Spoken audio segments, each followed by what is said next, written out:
సకల దేవతా స్వరూపుడు శ్రీ షిరిడి సాయినాథ్ మహారాజ్ గారి పాదార విందాలకు శిరస్సు వంచి నమస్కరించుకుంటూ బాబా కూర్చునే చోట్లో ఇప్పుడు బాబా కనిపించడం లేదు. ఆ స్థానంలో పాండురంగ విఠలుడు దర్శనమిస్తాడు.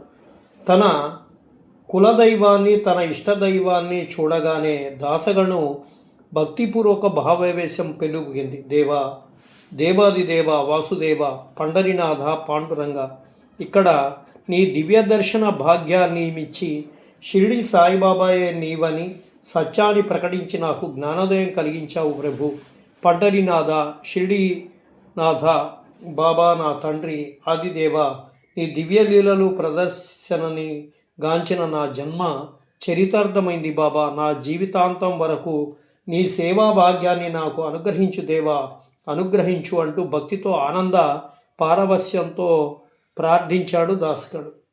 అతడి ప్రార్థన పూర్తి అవుతుండగా విఠలుడి రూపం అదృశ్యమైపోయి ఆ స్థానంలో సాయినాథుడు దర్శనమిస్తాడు. ధన్మోస్మి దేవా, ధన్యోస్మి అన్నాడు దాసగను బాబా పాదశాలను ఆశ్రయిస్తూ. దాసగను నీ ఉద్యోగం ముందు ముందు నీకు చిక్కులు తెచ్చిపెడుతుంది, మానేయి అని సలహా ఇస్తారు బాబా. దాసగను అలాగే అన్నారు. కానీ చాలా కాలం ఆ సలహాని ఆచరించలేదు. కానీ బాబా చెప్పినట్లే ఒకసారి ఆ ఉద్యోగరీత్యా అతని ప్రాణాలకే ముప్పు వచ్చింది. బాబా నువ్వే దిక్కు అని ప్రార్థించాడు దాసగడు ప్రాణభయంతో. అతడికి సంబంధించి సంపుదామని నిశ్చయించుకున్నటువంటి గజదొంగ విచిత్రంగా తన నిర్ణయాన్ని మార్చుకుంటూ వదిలేశాడు. దాసగనుకు తన ప్రాణదాత బాబాయన్ని అర్థమైంది. అతడు తక్షణం తను చేస్తున్నటువంటి ఉద్యోగానికి రాజీనామా ఇచ్చి సాయిబాబా సంస్థానంలో ఒక సభ్యుడయ్యాడు. దాసగను ఊరూరు తిరుగుతూ బాబా లీలను వర్ణిస్తూ హరికథలు చెప్పసాగాడు. అతడి కీర్తనల వల్ల బాబా కీర్తి ప్రతిష్టలు మారుమూల ప్రాంతాల్లో కూడా వ్యాపించి వేల సంఖ్యలో ఆర్తులు షిరిడీ చేరుకొని బాబా దర్శనం చేయసాగారు. ఒక మహాశివరాత్రి నాడు షిరిడీలో ఉన్నటువంటి దాసగను, బాబా ఈ రోజున మహాశివరాత్రి, నువ్వు అనుమతిస్తే వెళ్ళి గోదావరి స్నానం చేసి వస్తా అంటారు. గోదావరి అక్కడికి చాలా దూరం ఉంది. బాబా నవ్వి, గోదావరి స్నానం కోసం అంత దూరం ఎందుకు గను? శ్రద్ధాభక్తులుంటే ఆ గంగా యమునలు ఇక్కడే ఉంటాయి, ఈ పుణ్యతీర్థాల్ని దర్శించుకో అన్నారు. మరుక్షణం బాబా పాదాల బొటనవేల కింది నుంచి ఒకవైపు గంగా, మరొక వైపు నుంచి యమున సన్నటి ధారల్లా పెళ్ళుకాయి. ఈ లైలను చూసినటువంటి దాసగను భక్తి పారవస్యంతో దోసిల నిండా తీర్థాన్ని పట్టుకొని హరగంగే హరగంగే అంటూ శిరస్సున చల్లుకుంటాడు. అలా మరోసారి బాబా లీలలు ఆరంభమయ్యాయని చెప్పుకోవచ్చు. తన వాళ్ళని తానే పిలిచి తన దగ్గరికి చేర్చుకోవడం బాబాకున్నటువంటి విధానం.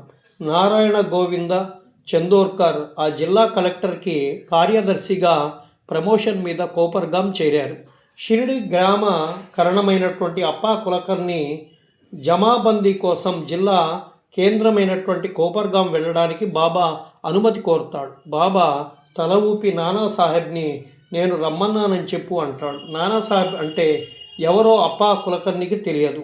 ఆయన వివరాలు బాబాని అడగడానికి ధైర్యం చాలక కోపర్గాం వెళ్ళి జమాబందీలో ఉన్న అక్కడున్నటువంటి పరిచయస్తులను నానాసాహెబ్ అంటే ఎవరు అని చెప్పి అడుగుతారు. ఎవరికి వాళ్ళు ఏమో తెలియదు, ఆ పేరు గల వాళ్ళెవరు ఇక్కడ లేరు అని చెప్పి సమాధానం ఇస్తారు. జమాబందీ చివరి రోజున కలెక్టర్ కార్యదర్శి నారాయణ గోవింద చందోర్కర్ తన గదికి అప్పాని పిలిపించి, ఆ నానాసాహెబ్ని నేనే, మా తల్లిదండ్రులు చాలా కాలం సంతానం లేదు, ఒక ముస్లిం ఫకీరు అనుగ్రహం వల్ల నేను పుట్టానట. ఆయన జ్ఞాపకార్థం మా తల్లిదండ్రులు నానాసాహెబ్ అని ముద్దుగా పిలుస్తుంటారు అని చెప్పి నా ముద్దు పేరు నానాసాహెబ్ అని చెప్పి నీకెలా తెలుసు అని అడుగుతాడు.